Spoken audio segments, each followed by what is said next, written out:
Hi again, YouTubers. So today I'm sitting down to do a different style of video. I had been requested quite a few times to do this video after I did my video about style confidence. And my video about style confidence is all about wearing things that you are comfortable in, using things that worked for you, knowing what worked for you.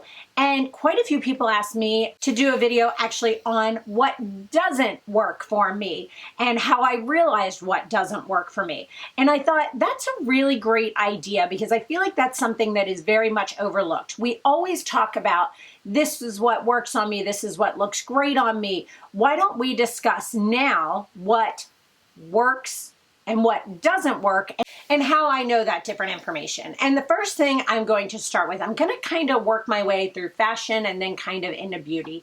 And the first thing I'm gonna start with is I'm gonna tell you guys a little bit about me and my body type.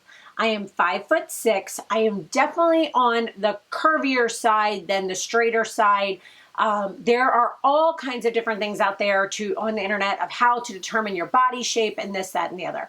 I am definitely a curvy body shape. And that means that I am larger in the chest and larger in the hips and butts, but I am smaller in the waist. I am 5'6". I'm about 145 pounds. I am a 34, 32 D, double D, depending.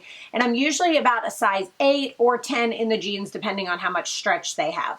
Now, I have figured out for my body type that I need things that are going to accentuate my top, kind of minimize my hips and butt, and kind of make my waist, because keep in mind, I've still had a kid, I'm 45, and I still have a little bit of that, belly that we all have, and how to make that look a little bit slimmer on me. So these are the things that I look for when I am looking for a piece of clothing. Those items, the first thing I'm going to talk about is tops.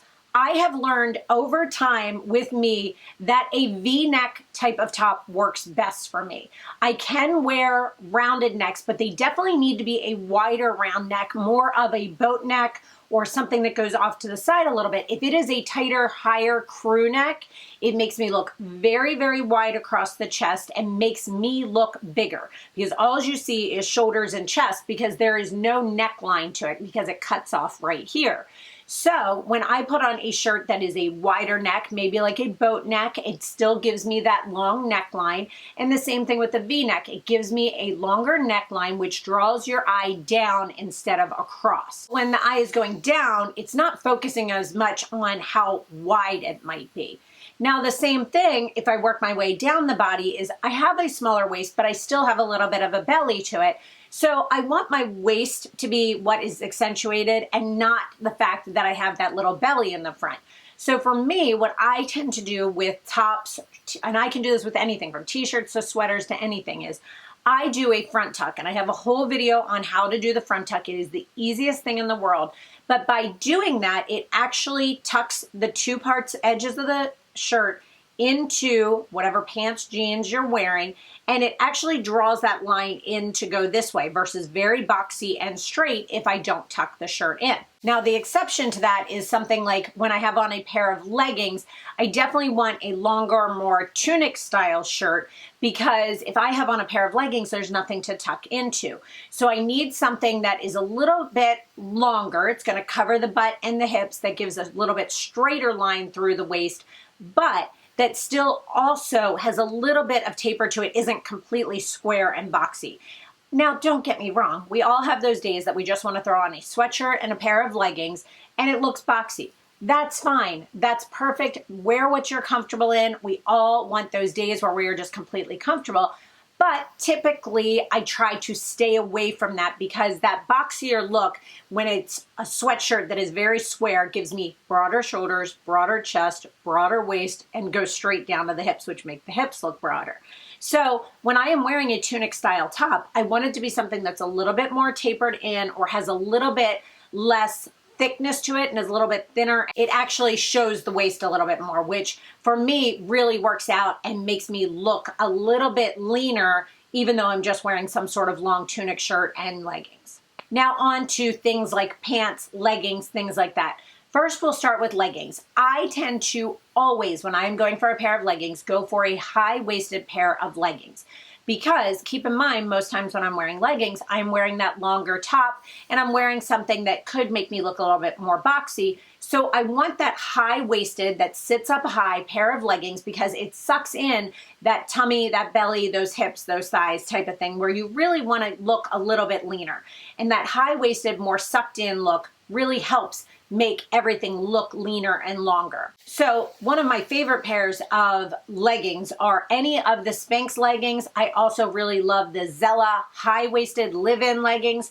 Both really, really great choices that really help to suck you in and make you look definitely much leaner and much thinner in through those hips, thighs, and belly area.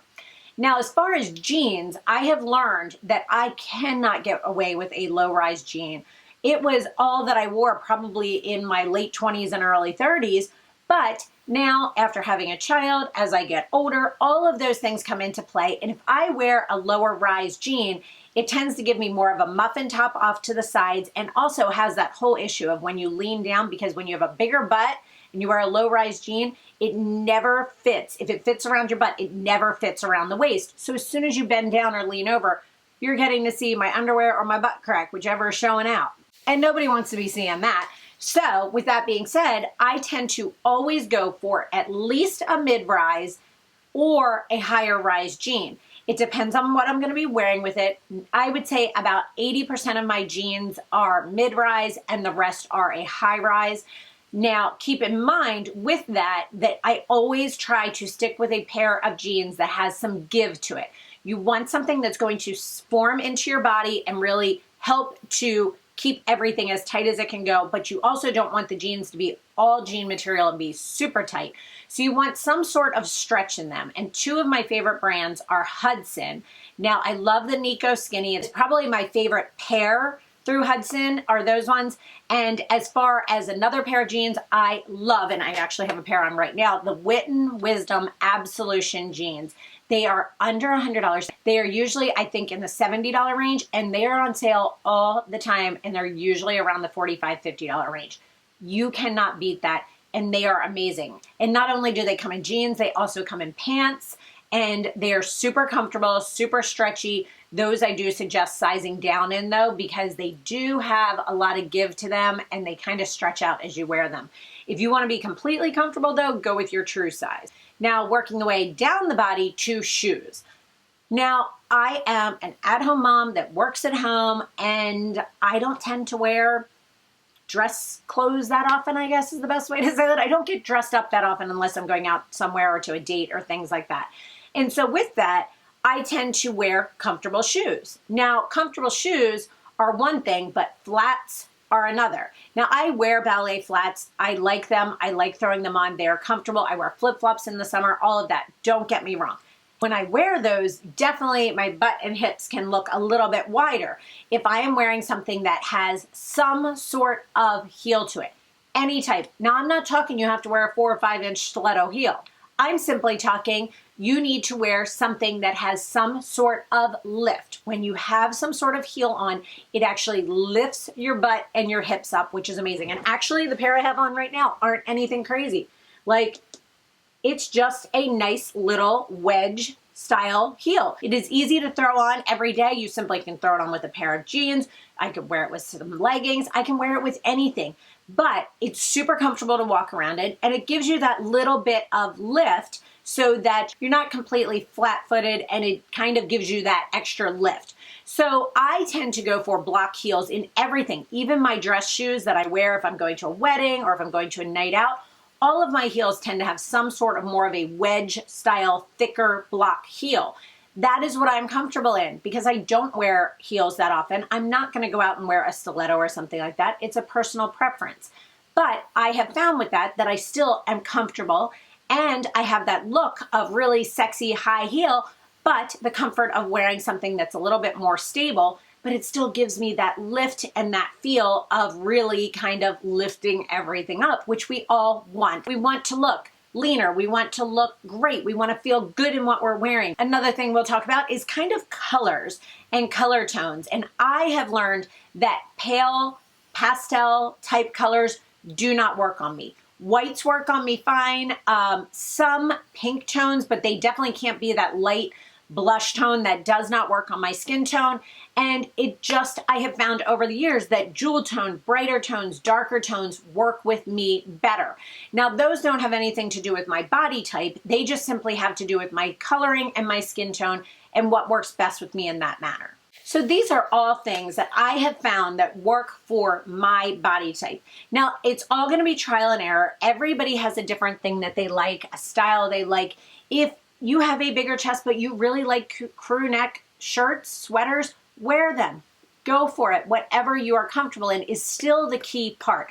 Because if I say V-necks work because you're bigger chested, but you're not comfortable in a V-neck shirt, don't wear it. It's going to show through, showing that you are not comfortable in what you're wearing. The next thing that I want to touch base with is kind of on the beauty realm of that, and that's finding what works for you in that way. And what I have found for me is the basis of good skincare. Find a good skincare line that works for you and find the basis. For that, for me, is Obagi. And then I mix and match other things such as my toner, my cleanser, my eye cream, my moisturizer, my SPF. But find the main pieces that really get you those difference in your skin, and then play with the other things. The best way to find what works for you is to mix things in, but try one thing, adding something new for a week, and see what those results are and how it works for you, and whether you get good results or bad results. And then after that week, try another item, and so on and so forth. You don't want to just try a whole bunch of new things all at once, because you'll never know which ones are actually working for you or not working for you. As far as makeup, figure out what works on you. For me, I have blue eyes, I'm fairer skinned, but I have a little bit of redness under my skin. And with that, I have that pink undertone. Grays do not work on me. If I wear a gray eyeshadow, remember when like the gray smoky eye was all the rage? That on me, it just turned blue no matter what I did, and I looked like I was from the 80s instead wearing blue eyeshadow. Not a good look.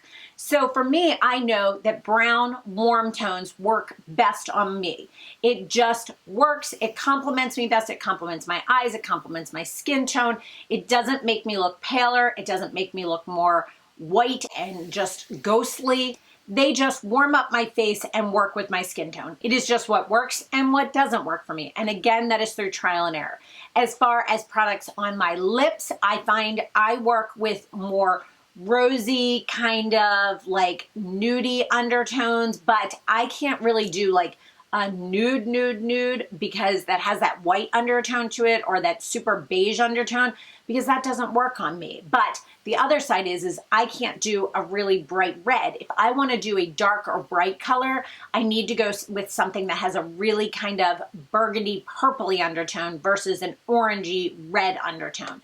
It's just through trial and error, finding what does or doesn't work for you. The last thing and same thing I'm going to talk about in that same sense is hair color. And I find that warmer tones, redder tones that have a little bit of highlight towards the front of me are always what works best on me. If I go with, again, more plummy type tones in my hair color, it makes me look too pale and just too washed out in my skin tone, versus when I have warmer colors, redder colors in my hair, it kind of warms up my skin, same as those eyeshadows and things like that. So this was my video, how to find what does and doesn't work on your body and on your skin type. So I thought this was an interesting style of video and just something good to talk about. We always talk about, you know, what does work on us. Let's talk about what doesn't work on us and why it doesn't work on us. I think that is a great new conversation to start, and I think it's fun. If you guys have anything that doesn't work on you and you know it and why, post it down below. It might help someone else out that has a similar body type to you, or a similar skin tone to you, or something along that line, which is super helpful. And that's what we have here, is lots of us helping each other out, which I think is super important. If you are not yet subscribed to my channel, I would love if you click that little red button down below. And as always, guys, if you have any questions about anything I talked about here, I would love to hear from you down below. And as always, guys, thank you so much for watching and sticking with me, and have a great day. Bye.